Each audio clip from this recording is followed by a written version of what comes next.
Big boss season 8 లో ప్రస్తుతం family week నడుస్తున్న సంగతి తెలిసిందే. ఇప్పటికే నబీల్ వాళ్ళ అమ్మగారు, అలాగే రోహిణి వాళ్ళ అమ్మగారు, అలాగే యష్మి వాళ్ళ నాన్నగారు హౌస్ లో అడుగుపెట్టిన సంగతి తెలిసిందే. ఈ గీతలో భాగంగా ఎంతగానో ఎదురు చూస్తున్న తరుణం రానే వచ్చింది. ఎవరు కాదు, ఇప్పుడు ఆ లైవ్ లో అడుగుపెట్టారు నిఖిల్ వాళ్ళ అమ్మగారు. ఇక నిఖిల్ వాళ్ళ అమ్మగారిని చూసి నిజంగా చాలా చిన్న పిల్లాడంటే చిన్న పిల్లలాగా ఏడ్చాడు. ఒక్కసారిగా వాళ్ళ అమ్మగారు హౌస్ లో ఎంట్రీ పెట్టినప్పుడు కండాన్ని పిలిచారు. దీంతో మమ్మీ అంటూ పరిగెత్తుకొని వెళ్ళి వాళ్ళ అమ్మను పట్టుకున్నాడు. దీంతో వాళ్ళ అమ్మగారు ఓదార్చే ప్రయత్నం చేశారు. ఏడవకరా, చిన్నపిల్లలా గీడుస్తున్నావు ఏంటి అని అంటే, డాడీ ఎలా ఉన్నారు అంటే అందరూ బాగున్నారు నాన్న అంటూ చెప్పుకొచ్చారు. ఇక నిఖిల్ హౌస్ అంతా చూపిస్తానంటూ లోపలికి తీసుకెళ్లి ఒక్కొక్క హౌస్ని కూడా ఎక్స్ప్లెనేషన్ చేసి నేను ఇక్కడే కూర్చుంటాను, ఇక్కడే తింటానంటూ ఏదేదో చిన్న పిల్లోళ్ళగా అయిపోయాడు నిఖిల్ వాళ్ళ అమ్మగారిని చూసి కాసేపు అనే చెప్పాలి. ఇందులో భాగంగా నిఖిల్ హౌస్ లో ఉన్న కంటెస్టెంట్స్ ని ఒక్కొక్కరి గురించి పరిచయం చేస్తూ అందరినీ కూడా అందరూ బాగా గేమ్ ఆడుతున్నారంటూ చెప్పుకొచ్చారు వాళ్ళ అమ్మగారు. అలాగే అవినాష్, అమ్మ మాలో మీకు ఎవరి ఆట ఇష్టం అంటే అందరు ఆట ఇష్టం అంటూ వాళ్ళ అమ్మగారు చాలా తెలివిగా చెప్పడంతో అందరూ కూడా స్క్రిప్ట్ రాసుకొని వచ్చినట్టున్నారంటూ నిఖిల్ జోక్ చేశాడు.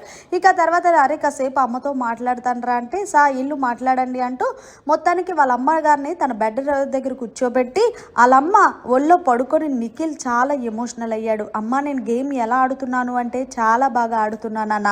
మొదటి కొన్ని వారాల్లో నువ్వు నిజంగా నెక్స్ట్ లెవెల్ ఆటాడావు, కానీ ఎప్పుడో ఎక్కడో బెరిసి కొట్టిందేమో అనుకున్నాను. నువ్వు నీ గేమ్ గురించి వచ్చావు నాన్న, ఎవరి గురించి కాదు. ఫ్రెండ్షిప్ అన్నాక బయట చూసుకోవచ్చు, కానీ ఈ బిగ్ బాస్ అవకాశం అనేది ఒక్కసారే వస్తావు. నువ్వు ఎన్ని కష్టాలు పడి ఇండస్ట్రీకి వచ్చావు.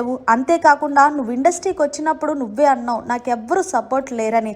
అంతెందుకు డాడీ సపోర్ట్ కూడా లేదు, కానీ ఇప్పుడు నీకు ఇన్ని రోజులు హౌస్లో కొనసాగారంటే 100 మంది నీకు సపోర్ట్ చేసేరు కాబట్టే, నీ ఆట నచ్చింది కాబట్టే నేను నీ వల్ల హౌస్లోకి రాగలిగాను అంటూ వాళ్ళ అమ్మగారు చెప్పడంతో నిజమేనమ్మా, ఎలాగైనా సరే కప్పు కొడతాను అంటే మాటల్లో చెప్పడం కాదు, చేతల్లో చేసి చూపించాలి. నాకు నువ్వు ఇచ్చిన ప్రతి మాట నిలబెట్టుకున్నావు నిఖిల్, అలాగే ఈ మాట కూడా నిలబెట్టుకుంటావని మనస్ఫూర్తిగా అనుకుంటున్నాను. నువ్వు ఫ్రెండ్షిప్ కోసం ఎంత వాల్యూ ఇస్తావో, ఎంత దూరం వెళ్తావో నేను బయట చూశాను. ఇప్పటికైనా సరే నువ్వు ఫ్రెండ్షిప్కి అంతే వాల్యూ ఇవ్వద్దని నేను అనట్లేదు, కానీ నీ గేమ్ మీద నువ్వు ఎక్కువ కాన్సన్ట్రేషన్ చెయ్యి. జనాలందరూ కూడా నీకు సపోర్ట్గా నిలబడ్డారు, నువ్వు వాళ్ళ కోసం నిలబడు కాస్తంత అంతే అంటూ నిజంగా వాళ్ళ అమ్మగారు బయట నిఖిల్ ఫ్యాన్స్ ఏదైతే కోరుకున్నారో అదే యాస్టీస్గా లైవ్లో చెప్పేశారనే చెప్పాలి.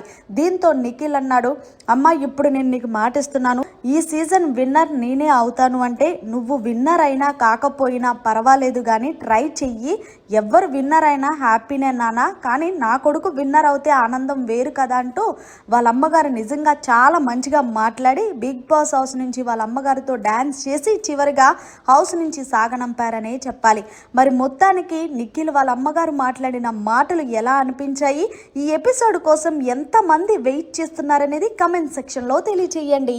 మరిన్ని లేటెస్ట్ అప్డేట్స్ కోసం చూస్తూనే ఉండండి మన ఛానల్.